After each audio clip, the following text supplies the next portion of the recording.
집에서 생활할 때 어려운 점이 있으신가요? 어느 점 없습니다. 아드님을 집에 놓고 두 분이 같이 외출 조금 어려우신 거. 그런 거는 한 번도 번도 없었죠. 해본 적은 없어요. 그런- 지금 뭐 33년 이래 살았지만 네. 없는 거죠. 긴급하거나 급박한 상황에서 그럴 때는 어떻게 해요?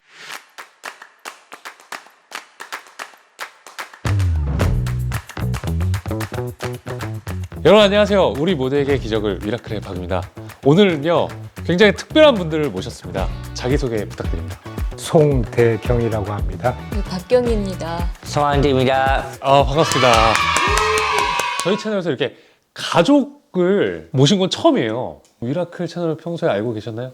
네, 저는 알고 있었습니다. 어떠신가요? 실물이랑 TV랑. 훨씬 그럼 아버님은 저는 못 봤습니다. 네. 아버님 유튜브를 안 하시는? 아니 유튜브를 보긴 보는데 제가 보는 관심사가 좀 달라서 네. 우리 한주님은 혹시 유튜브 보시나요? 지금 봅니다. 어떤 채널 좋아하세요? 여사 채널, 여사 좋아합니다. 채널 원골, 이성계, 탐덕, 그런 거 나오는 채널. 탐덕. 왕 이름을 나열을 하신 거죠? 제가 역사를 잘 몰라가지고. 네. 그럼 오늘 저희 미라클 채널에 좀 출연하게 된 계기가 있으신가요? 저희 같은 발달 장애인이 갖고 있는 어떤 어려움 같은 거를 좀 더 알리고 이해도 받고 그런 마음에서 나오게 됐습니다. 그러면 선택을 잘 하셨습니다. 저희 미라클 채널이 굉장히 그 구독자분들이요. 이런 사회 문제에 관심도 많고 발달 장애 가족의 이야기는 저희가 오늘 처음 다루는 거기 때문에 뭐 저를 포함해서 발달 장애에 대해서 잘 아시는 분들이 생각보다 많지 않은 것 같아요. 아드님께서 발달 장애가 있다는 것을 좀 언제쯤 알게 되신 것 같으세요? 일단 말을 못해서 뭐 4세 때까지 말을 못하니까 병원 가서 이제 알게 됐죠. 비 깜깜하고 다 똑같죠. 죽고 싶고 뭐 절망이고.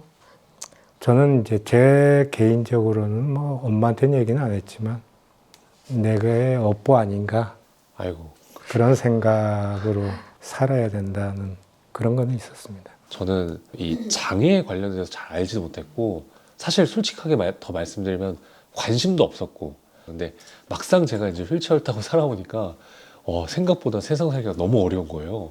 자녀분과 살아가면서 가장 좀 어려웠던 점이 있으신가요?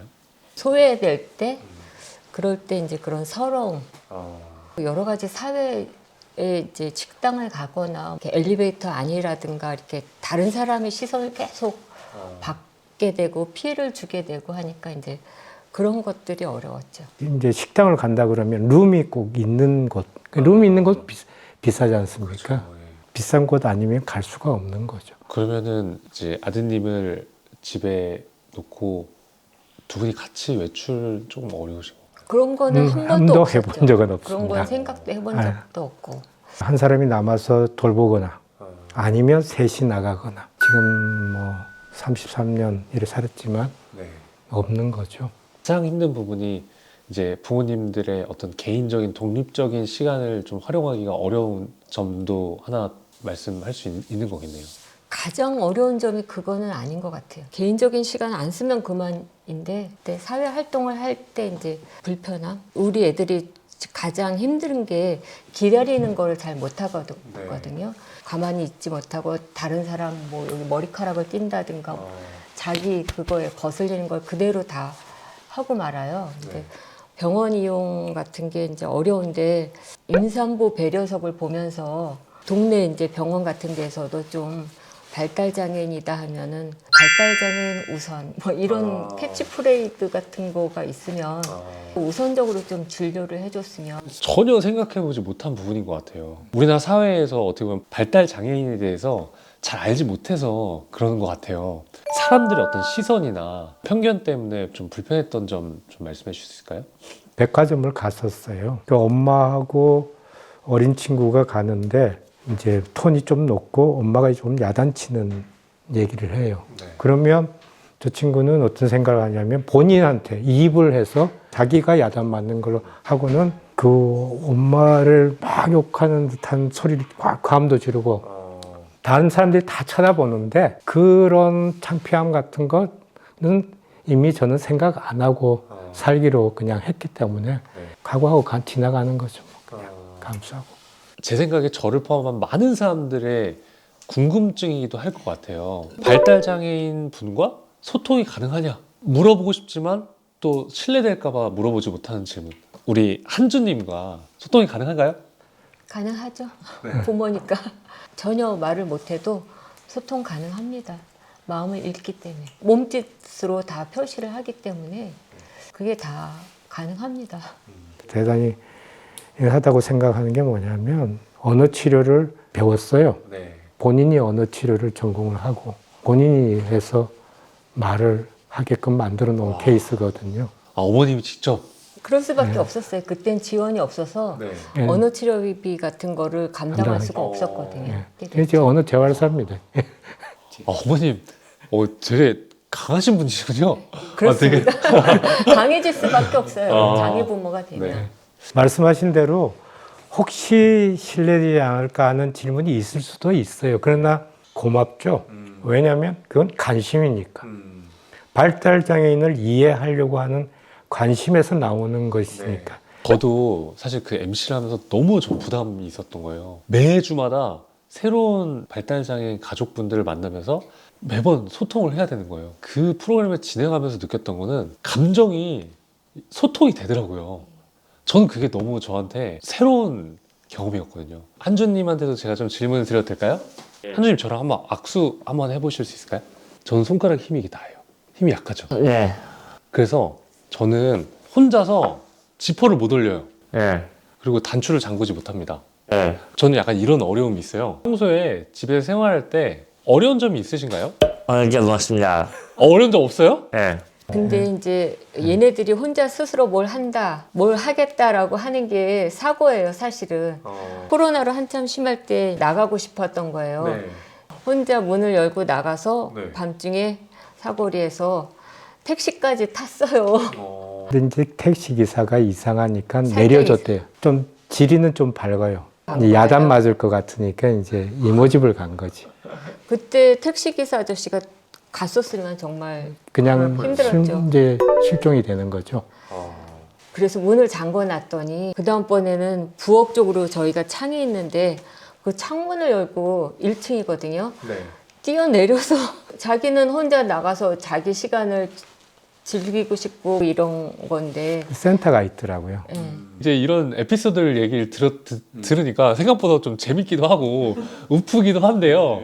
그래도 아드님이랑 이렇게 생활하면서 행복할 때도 있으실 것 같아요. 사실 32살 되는 친구들은 이미 부모하고 대화가 거의 안 하죠.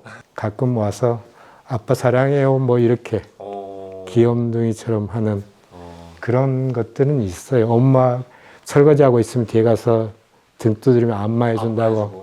뭐 그러면 긴급하거나 급박한 상황에서 떨어질 수밖에 없는 그런 상황들이 있잖아요. 그런 필요한 상황들.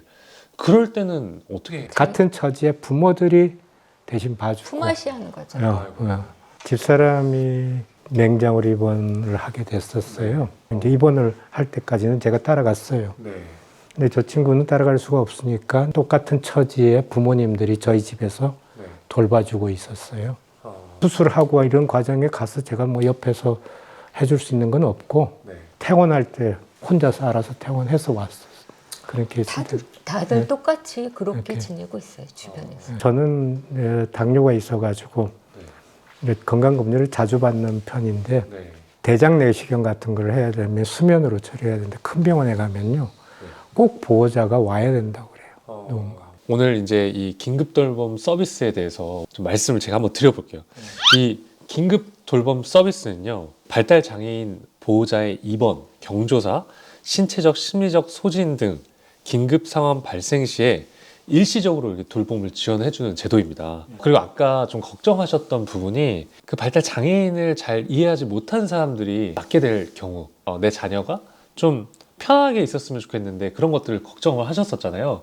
발달 장애인 당사자의 생애 주기별 맞춤형 지원 계획과 연계해서 당사자의 특성을 고려한 돌봄 계획이 체계적으로 관리될 것이라고 합니다. 그래서 아까 전에 좀 걱정하셨던 부분이 그래도 어느 정도는 좀 해결이 되지 않을까 좀 기대가 되는 부분이고요. 그렇게 잘 되어 있는 곳이 내 집 가까이에 있다면 환영이죠. 우리 사회가 좀 앞으로 어떻게 나아갔으면 좋겠다. 좀 이런 이야기 해주실 수 있을까요? 글쎄요, 뭐 인간 삶이 다양하듯이 너무 할 수 있다를 강조하는 사회보다는 그냥 각자 행복할 수 있는 걸 찾는 사회? 우리가 이제 사회를 살아가면서 나름대로 서로 지켜줘야 할 규범 같은 게 있지 않습니까? 근데 이제 발달 장애인들이 그 규범을 다 따르지는 못해요. 좀 벗어나는 행동들이 있습니다. 그거를 조금 더 너그러운 마음으로 조금 품어주는 그런 사회가 되었으면 하는 그런 게 있습니다. 한주님은 앞으로 우리 사회가 어떻게 됐으면 좋겠습니까? 세상이 평화했으면 좋겠습니다. 한주님 꿈이 있을까요? 제 꿈은 엄마 아빠가 효도하고 메타에 대대돼서 열심히 하겠다는 얘기입니다. 효도하고 센터에 잘 대장이 돼서 열심히 살겠대요. 약간 대장 욕심이 있으시네. 네, 좀 있습니다. 하나, 둘, 셋. 우리 모두에게 기적을 미라클. 와, 감사합니다.